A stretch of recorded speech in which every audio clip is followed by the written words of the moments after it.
Bonsoir, chères dames et messieurs, et bienvenue sur cette chaîne.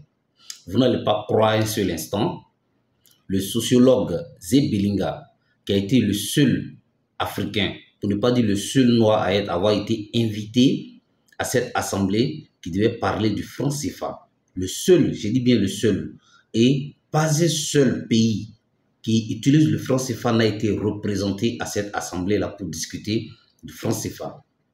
Oui, du franc CFA. Et Zé Belinga a été le seul, mais son intervention est tellement poignante que je vous invite à suivre cette vidéo afin de mieux comprendre.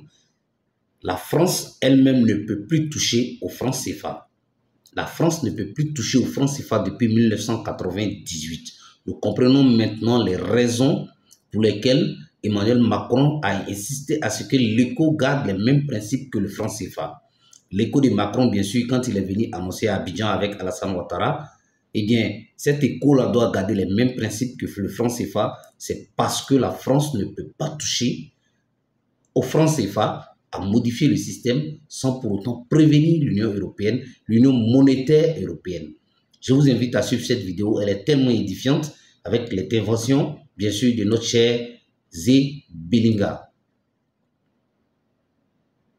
Aussi à vos travaux, je vous en sais gré et je voudrais penser en tout cas que tout le monde ira jusqu'au bout de la démarche, c'est-à-dire faire en quelque sorte une opération aussi de vérité. La monnaie, les monnaies ont besoin de vérité.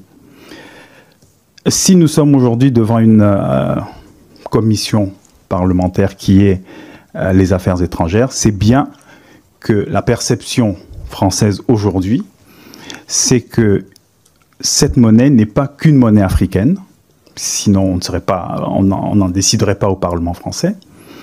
Et c'est aussi une perception encore plus profonde, c'est que les externalités aujourd'hui négatives de cette monnaie génèrent en Afrique un certain nombre de tensions qui probablement, en tout cas qui à mon sens, ne sont pas des tensions négligeables. Je les qualifierais même d'explosives, dans le sens où elles sont portées par la jeunesse. Et donc la démographie du rejet va beaucoup plus loin que ce qu'on peut imaginer. Ce n'est pas un rejet qui est limité à l'Afrique francophone. Il y a aujourd'hui des conférences partout en Afrique qui parlent du franc CFA, en Afrique du Sud, etc., au Malawi. Et donc je pense que c'est plutôt une bonne chose, voire une très bonne chose, que vous vous souciez de cette question. Qu'il me soit donc autorisé de me souvenir d'un 29 mai 2005, que vous connaissez tous, puisque c'était le jour du traité de Rome 2005, et que nous sommes effectivement un 29 mai. Voilà, on se rappelle du résultat. C'est donc exactement il y a 24 ans. Pourquoi est-ce que je rappelle ce précédent, cet événement historique? C'est parce qu'en réalité, les populations africaines qui sont utilisatrices du franc CFA n'ont jamais eu l'occasion de participer démocratiquement à un exercice les amenant à choisir leur monnaie, à choisir leurs options monétaires. Ça ne s'est jamais produit.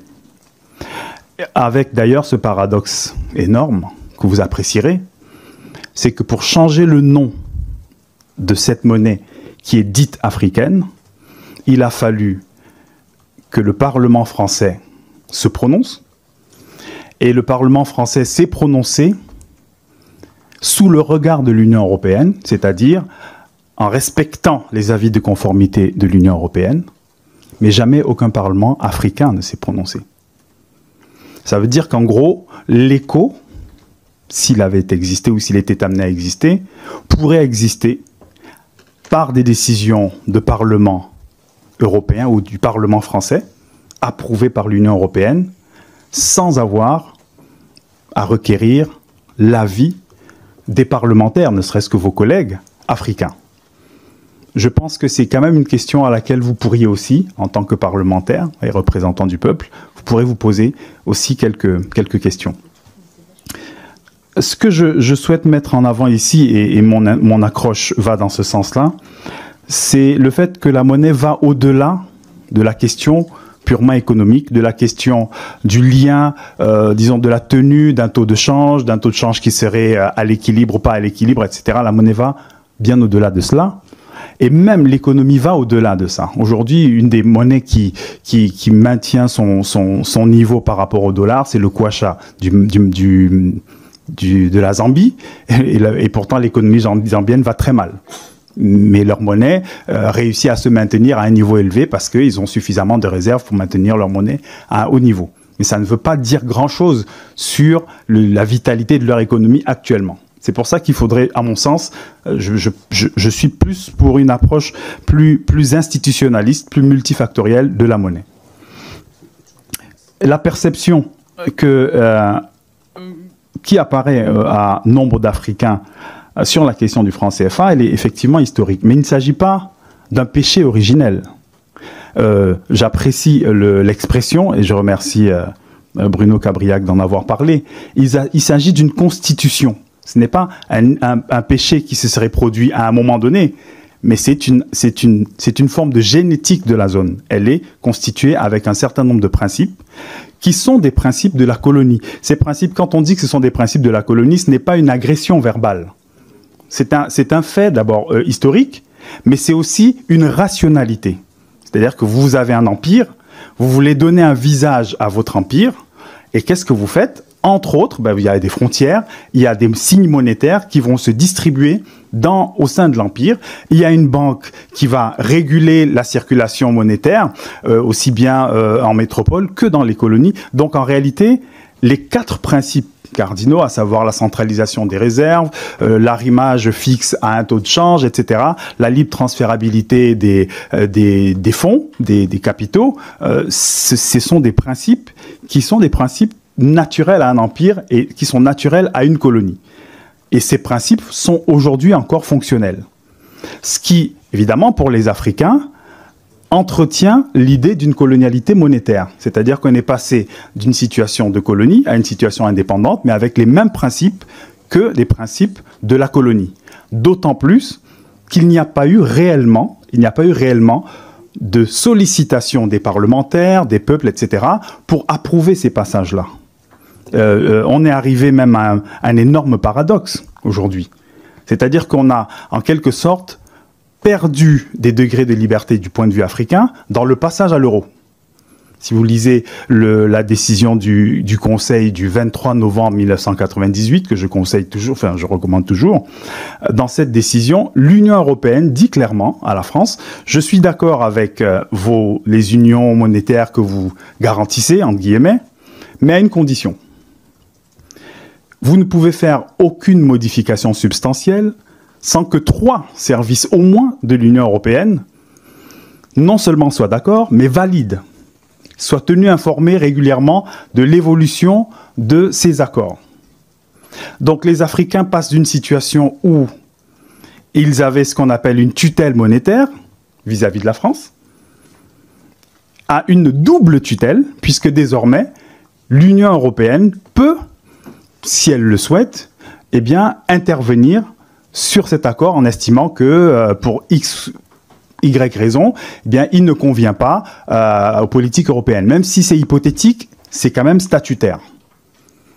Donc on passe, avec le temps, plutôt que de gagner en liberté, en indépendance, entre guillemets, on se retrouve avec un système qui n'est plus vraiment colonial, mais qui est quelque part hyper colonial. C'est-à-dire que la colonialité s'est redistribuée sur l'ensemble des pays européens, puisqu'ils ont droit, chaque pays a droit de décider ou de s'opposer éventuellement à n'importe quelle décision qui pourrait être prise par les Africains ou même par la France.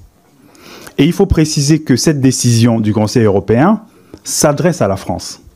C'est d'ailleurs, je crois, c'est le dernier article, il y a 7 articles. Ce qui voudrait bien dire que cette décision de l'Union européenne fait des pays africains une forme de colonie monétaire. Parce qu'en fait, dire qu'ils ne peuvent pas, en gros, bouger le taux de change, ils ne peuvent pas décider, par exemple, d'intégrer un autre pays de la zone sans avoir l'avis, d'abord, l'accord de la France, et que la France remonte cet accord au niveau de l'Union européenne, explicitement au niveau de la Banque centrale européenne, au niveau du comité monétaire et financier, au niveau de la Commission. Donc 3 instances. Donc c'est difficile dans un tel contexte d'imaginer qu'on parle de souveraineté monétaire. Mais avant de parler de souveraineté monétaire, il faudrait aussi, et je pense que tous les panélistes ici connaissent la question même de la souveraineté avant d'être monétaire. Et c'est pour ça que bon, je suis obligé un peu de dévier du schéma que j'avais prévu pour préciser, là encore une fois, dans cet échange qu'on nous a demandé sincère, la notion de choix me paraît difficile à argumenter. Les pays africains en 1945 sont des colonies. C'est en 1945 que le franc CFA est créé. C'est en 1945 que la France fixe le premier taux de change. Elle fixe un autre en 1948, ensuite en 1958. Entre 1958 et 1994, il n'y a pas eu d'autres taux de change. C'est le même. Ce qui veut dire que ces pays-là ont fonctionné avec les décisions qui ont été prises tout à fait normalement par la France à son époque dans son empire africain. Donc on ne peut pas dire qu'ils aient choisi les taux de change, on ne peut pas dire qu'ils aient choisi les règles qui régissent en tout cas les règles, je dirais, cardinales, qui régissent ces unions, même s'il y a eu plusieurs innovations et plusieurs ajustements à travers le temps. Mais les principales règles sont issues de cette époque-là. Et il faut savoir aussi qu'avoir un taux de change fixe, ça, je pense que c'est important aussi de relire dans la perspective qui est celle des Africains. Les Africains lisent le franc CFA avec l'ensemble des outils et instruments de la colonisation. Après l'intervention des Zébelinga, nous commençons à comprendre, bien sûr, pourquoi ce système a été conservé depuis avant les époques coloniales, du moins avant les indépendances, jusqu'à maintenant, c'est-à-dire depuis les années 40 jusqu'à nos jours, et que c'est resté statu quo. Les défenseurs de cette monnaie-là, ils savent quel intérêt ils y tirent. Mais quand vous écoutez Zébelinga, ça vous édifie, ça vous fait comprendre ce qui se passe en réalité. Et la France n'est plus à mesure de toucher à cette monnaie-là. Malheureusement pour nous les Africains, pour l'instant, parce que c'est sûr et certain que, quelles que soient les conséquences au niveau de la France ou au niveau de l'Europe, la priorité, ça doit être l'Afrique. Et les Africains doivent comprendre cela, que désormais, la priorité, c'est l'Afrique. Oui, nos intérêts d'abord. Les autres, ils s'en foutent pas mal. Leurs intérêts d'abord, quelles que soient les conséquences sur nous. Quand ils ont attaqué Kadhafi, c'était leurs intérêts d'abord.